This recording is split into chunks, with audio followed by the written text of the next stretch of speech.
Chapter 11. Scarlet POV. Kailangan maging patient lang tayo sa buhay dahil minsan pagdaanan muna natin ang worst bago tayo maging best. Because life is about learning and growing. Kagustuhan pa rin natin ang pagiging masaya, maaari mong piliin ang maging masaya ka. Pero may mga pagkakataon na magbibigay sa iyo ng kalungkutan sa buhay, pero nasa iyo na iyan kung magpapaapekto ka o hindi. Ang masasabi ko ngayon sa sitwasyon ko, maaaring nagtagumpay na ako dahil malapit na rin akong makapagtapos ng pag-aaral. Ang matagal ko ng pinangarap noon ay unti-unti ko na rin natutupad ngayon. Bonus pa at sa wakas nagkita na rin kami ulit ni Patrick, ang tao na gusto kong makasama habang buhay. Ang pangarap ko lang dati na hindi ko inakala na mangyayari ngayon natupad ko na rin sa wakas. Ito lang masasabi ko, siguro ako na ang pinakamasayang tao sa mundo. Alam kong marami pang mga pagsubok na dapat pagdaanan, pero ang kailangan lang natin maging matatag para matagumpayan ang kung anumang mga pagsubok na iyon. Nakikita ko kay Patrick na ngayon lang bumalik ang sigla sa mukha nito na magkasama na kaming dalawa. Unang kita ko kasi dito parang nag-matured ang mukha niya dahil na rin siguro sa kanyang trabaho. At isa pa, dagdagan pa ng problema about sa nangyari sa amin nung nakaraang buwan. Never din kasi akong nagparamdam dito dahil sa inis ko sa kanya. Ngayon ko napatunayan na ang kaligayahan ay hindi nakukuha sa pag-aari, kundi sa mga simpleng bagay katulad na lang ngayon sa mga nangyari sa amin ni Patrick. Kahit gustuhin namin dati na magsama kami pero hindi maaari dahil gusto ko paabutin ang aking mga pangarap bago ko siya atupagin. Oo, inaamin ko ngayon medyo nakaranas na ako ng karangyaan sa buhay dahil nakilala ko si Patrick na may pera pero hindi ko tinatamasa yon. Nagsikap din ako at hindi sumuko, gusto ko rin magtagumpay katulad ng sa kanya. Kahit may mga mabigat pa na pagsubok na dumating sa buhay ko, naging matatag ako. Dahil alam ko ang pagsuko ay ang pinakamatindi nating kahinaan, lagi nating tandaan para magtagumpay tayo kailangan sumubok pa tayo ng isa pang beses. At isa pa, dyan tayo natututo sa mga failure natin sa buhay. At kung gusto talaga natin magtagumpay, hindi naman ito basta-basta ibinibigay, kailangan din natin paghirapan. Kaya nga tiniis ko kahit masakit sa akin na magkalayo kami ni Patrick sa isa't isa. Pero kinaya ko ang lahat dahil alam ko talaga sa sarili ko na may mapapala ako sa aking pagsakripisyo, kahit sa kabila ng lahat na nasasaktan kami sa bawat isa sa amin. Pagkatapos ng lovang-lovang namin ni Patrick kanina ay muli itong nakatulog, samantalang ako naman ay nag-aayos ng mga gamit nito dito sa kondo. Malinis kung sa malinis ang kondo nito pero iba pa rin talaga kapag may babae sa bahay. Nakita ko kung saan-saan nakakalat ang mga gamit nito. Ewan ko ba, yun talaga ang pinakaayaw ko, yung makalat, siguro nasanay na din kasi ako sa gawaing bahay kaya ganito ang reaction ko. Simula grade 5 kasi nag-working student na ako kaya siguro nasanay na talaga ako sa trabaho at gawaing bahay. Napapitlag pa ako nang may biglang yamakap sa aking likuran at hindi ko talaga napigilan ng mapatili ng malakas. Gulat akong lumingon dito. Ano ba, Patrick? Gusto mo bang mahimatay ako? Sigaw ko dito. Nginisihan lang naman ako nito. Sweetie, hindi ka ba bumalik ng tulog kanina? At bakit parang hindi na nito tinapos ang kanyang pagkakasabi dahil sa nakita? Why? Bakit parang gulat na gulat ka dyan at parang nakakita ka ng multo? Sagot ko dito. Nakita ko naman ang pagtataka sa mukha ni Patrick. Sweetie, you know what? Ngayon ko lang naramdaman ang pagiging maaliwalas ng loob. Paano mo naayos ang lahat ng ito? At isa pa, mabibigat ang mga gamit na yan. Wika nito at parang hindi makapaniwala. Nginitian ko lang naman ito. Pat, sa tingin mo ba walang gulong ang mga yan? Ito naman kung makapag-react wagas. Sagot ko dito. Iiling-iling naman si Patrick at agad na lumapit sa akin at hinalikan ako sa labi. Hay nako, hito na naman siya, may pahalik-halik na naman, baka kung saan na naman ito mapunta mamaya. Sweetie. Ayaw ko lang kasi na napapagod ka kaya ka nga nandito sa kondo upang makapagpahinga. Sa ilang taon ba naman na nangangamuhan ka tapos pati dito nagtatrabaho ka pa din? Seryosong tugon nito. Kinilig naman ako sa sinabi ni Patrick. Hay naku Patrick. Iba po ang may amo at iba din dito. Siyempre magiging bahay ko na rin ito kaya ginagawa ko ang ganitong bagay. Sagot ko dito. Ngumiti naman ito sa akin at niyakap ako ng mahigpit. Basta. Ayaw kong napapagod ka dahil ilang buwan na lang at may nakikita na akong tatakbo-takbo na dito.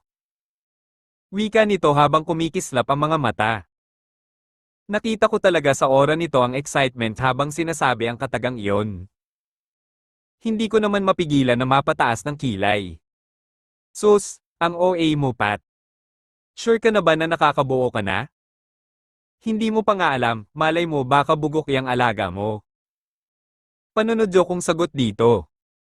Seryoso naman itong nakatitig sa akin habang lumalapit ang mukha nito sa mukha ko.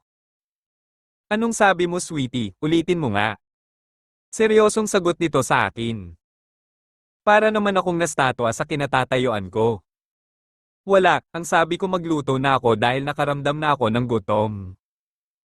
Pag-iiba ko na lang ng usapan. Hindi naman ito umiimik at seryoso lang na nakatingin sa akin. Hindi yon ang naririnig ko mula sa bibig mo eh. Sagot nito at kaagad akong binuhat patungong higaan. Nagtataka naman ako sa ginawa ni Patrick. Patrick ano ba? Ibaba mo nga ako. Wika ko dito habang nagpumiglas. Parang wala naman itong narinig at dahan-dahan akong ibinaba sa kama. Nagulat pa ako nang bigla akong di nagana nito. Sweetie saglit lang ito, gusto kong patunayan sa iyo na hindi totoo ang sinabi mo kanina. Seryosong sagot nito at agad akong hinalikan sa labi. Hanggang sa mapusok na kami sa isa't isa at hindi namin namalayan na wala na kaming saplot sa aming katawan. Pat, tanging nasabi ko na lang. Yes sweetie. Narinig ko pang wika nito. Naramdaman ko na lang na bigla akong pinasok ni Patrick at mabilis itong umulo sa may ibabaw ko. SH*T sigurado na talaga ako na majuntis ako nito. Napakapit naman ako sa leeg nito nang maramdaman ko na parang may gustong lumabas. Pat faster malapit na ako. Wika ko dito. Binilisan naman ni Patrick ang pag-drive. I'm coming na din sweetie. Sagot nito. Naramdaman ko na lang na parang may sumabog sa loob ko. So, tell me sweetie kung hindi pa mabubuo yan. Nakangiti nitong wika. Hindi naman ako sumagot dito dahil parang may kung anong kaba sa dibdib ko na hindi ko maintindihan. Parang natatakot ako baka kapag mabuntis ako kaya ko bang umiri? At kapag may baby na kaya ko bang gampanan ng pagiging ina? Mga katanungan sa isip ko na hindi ko masasagot. Nagulat pa ako nang bigla akong buhati ni Patrick patungong banyo. Hindi na ako nagprotesta pa at hinayaan ko na lang siya. Pagkatapos namin maligo kinuha naman ang cellphone nito at may tinawagan. Habang ako naman ay nagbibihis na upang makapagluto na din, parang nararamdaman ko na talaga na nagwawala na ang mga bulati sa tiyan ko. Dali-dali naman akong pumunta sa kusina at tiningnan ang laman ng ref. Napansin naman ako ni Patrick na inilabas ko ang frozen food mula sa freezer. Kagad naman itong lumapit sa akin. Sweetie wag ka na muna magluto ngayon, nakapag-order na ako ng food gutom na rin kasi ako eh. Wika nito habang nakangiti. Ibinalik ko naman ang mga frozen food na kinuha ko galing sa ref. Okay ikaw ang bahala. Yan kasi inuuna mo ang kalokohan, kanina sana balak ko na magluto kaya lang tinapos ko lang kasi ang ginagawa ko. Sagot ko kay Patrick. Humarap naman ito sa akin at hinawakan ang mukha ko. Napakaswerte ko talaga sa'yo Scarlett, to be honest lang ha, binigyan mo ng kulay ang buhay ko. Alam mo ba na parang nanaginip lang ako sa mga nangyari? Grabe, napaka-imposible talaga na magkikita tayo mismo pa sa resort ko. Seryosong wika ni Patrick. Niyakap ko naman ito. Wala lang natutuwa lang talaga ako dahil sa kaligayahan na aking nararamdaman ngayon. Pinatunayan lang siguro natin Patrick kung gaano natin kamahal ang isa't isa, kaya napagtagumpayan natin. Kaya, hito tayo ngayon magkasama na di ba? Sagot ko na lang dito. Nginitian naman ako nito. Maya-maya may narinig na kami na tumunog ang bell. Binuksan naman ni Patrick ang pintuan at kinuha ang mga nakabalot sa plastic. Nagtataka pa ako bakit parang ang dami naman yata. Pat, anong meron bakit ang dami mo naman yatang in-order na pagkain? Parang gutom na gutom ka. Nagtataka kung tanong dito. Nginisihan naman ako nito. Ang iba kasi niyan sweetie dadalhin natin, may pupuntahan tayo mamaya pagkatapos natin kumain. Sagot ni Patrick. Nagtaka naman ako kung saan ito pupunta. Saan tayo pupunta Patrick, hindi pa naman ako nakapagpaalam sa kanila Tito Apollo. Dapat iuwi mo muna ako ngayon baka kasi kung ano na ang isipin ng mga iyon sa atin. Tugon ko naman dito. Parang wala naman nagbago sa expression sa mukha nito at nagawa pa talaga ni Patrick na ngumiti, samantalang ako nag-iisip na kung ano ang reason ko sa kanila Tito Apollo at Tita Annabel. Sweetie relax. Nakapag-usap na kami ni Sir Apollo about sa bagay na yan. Bukas na bukas din, ihahatid kita sa kanila bago ako pumasok ng opisina. Lahat ng mga kailangan mo na gamit kunin mo na dahil dadaanan kita bukas ng hapon bago ako umuwi sa kondo. Wika nito sa akin. Gulat naman akong napatitig dito. Seryoso ka Patrick? Bukas na agad-agad? Baka mahihirapan ka lang sa paghatid sundo mo sa akin. Sagot ko dito. Nakaya ko nga magtiis ng ilang taon na magkalayo tayo, ngayon pa kaya na Makati to Bulacan lang? Ako na ang bahala sweetie ha, huwag mo nang isipin ang mga bagay na yan.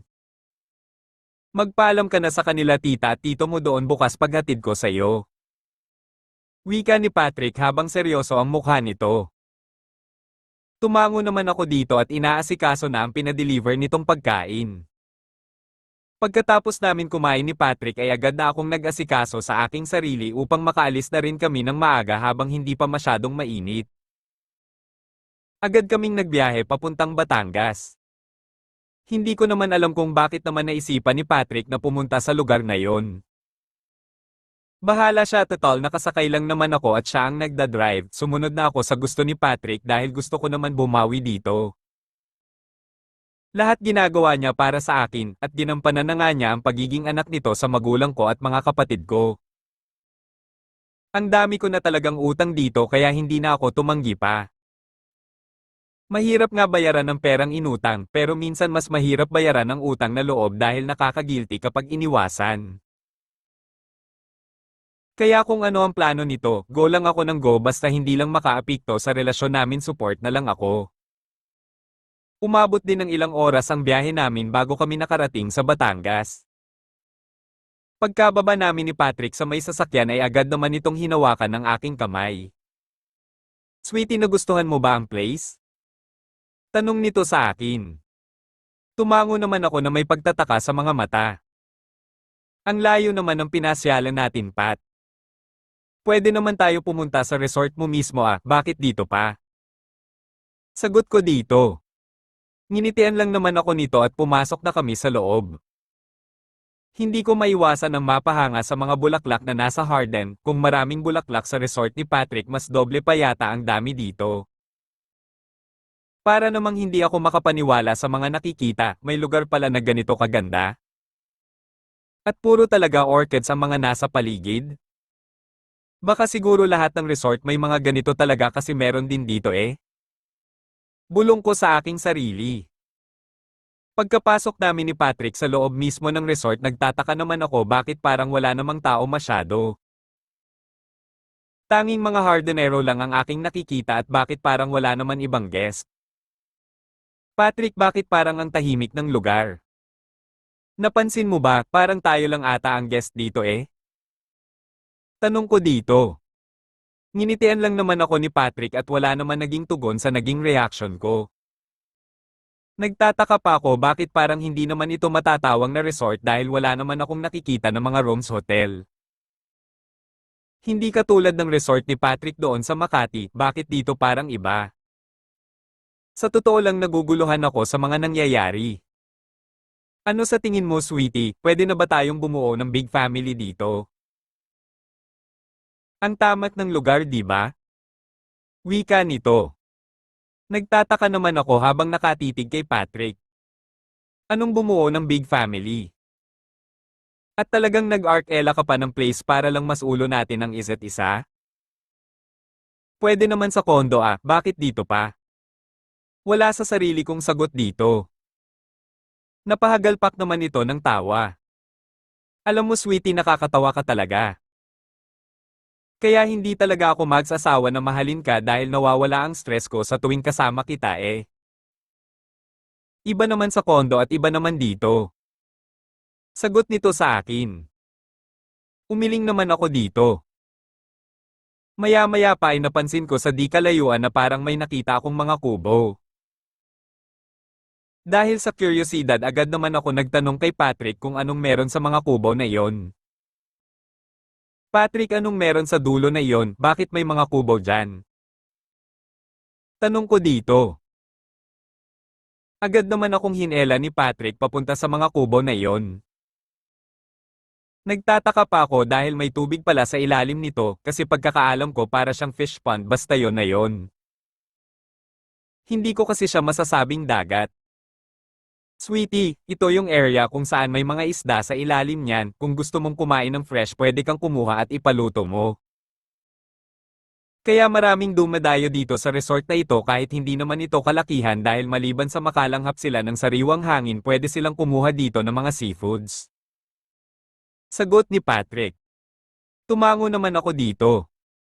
Ay, you mean, nagbibinta sila ng mga isda dito? Iyong binibenta ba sa palengke dito galing? Seryoso kong sagot dito. Nagtataka pa ako kung bakit tumawa ito sa naging sagot ko. Hindi, I mean kapag may dumadayo dito na guest at gusto nilang kumain ng fish na seafoods pwede silang kumuha dyan at ipaihaw or kahit anong luto na gusto nila. Wika nito sa akin. Napakagatlabi naman ako dahil sa pagkapahiya kaya para makabawi agad kung iniba ang usapan. Wait lang, Patrick, kanina ko pa talaga napapansin na parang kabisado mo ang place na ito. At paano mo pala nalaman ang lugar na ito, Aber? Siguro dito kayo lagi pumupunta ni Cynthia kasi alam na alam mo ang pasikot-sikot dito eh. Wika ko kay Patrick. Nginitian naman ako nito at pinindot ang ilong ko. Bakit nagseselos ka, sweetie? Sagot ni Patrick. Inirapan ko naman ito at agad na naglakad palayo dito. Dali-dali naman itong sumunod at hinawakan ng aking kamay. Bigla kasi akong nainis dito at wala na akong mood mag-ikot sa lugar na ito. Bitawan mo nga ako. Kaya pala alam na alam mo ang lugar na ito dahil palagi pala kayong pumupunta dito ni Cynthia? Naiinis kong sagot dito. Hinawakan naman ako nito sa aking braso at tinitigan ako. Sweetie. Never pa ako nagdala ng babae dito maliban sa'yo. Bigla-bigla ka na lang nagagalit dyan, hindi mo pa nga alam kung ano ang totoo. Hindi kaya, sweetie, naglilihi ka na? Pagbibiro nitong wika sa akin. Hindi ko naman napigilan na kurutin ang tagiliran nito dahil sa pagkagulat. Loko-loko ka ba, Patrick? Anong naglilihi ang pinagsasabi mo? Ano yun, Magic, agad-agad?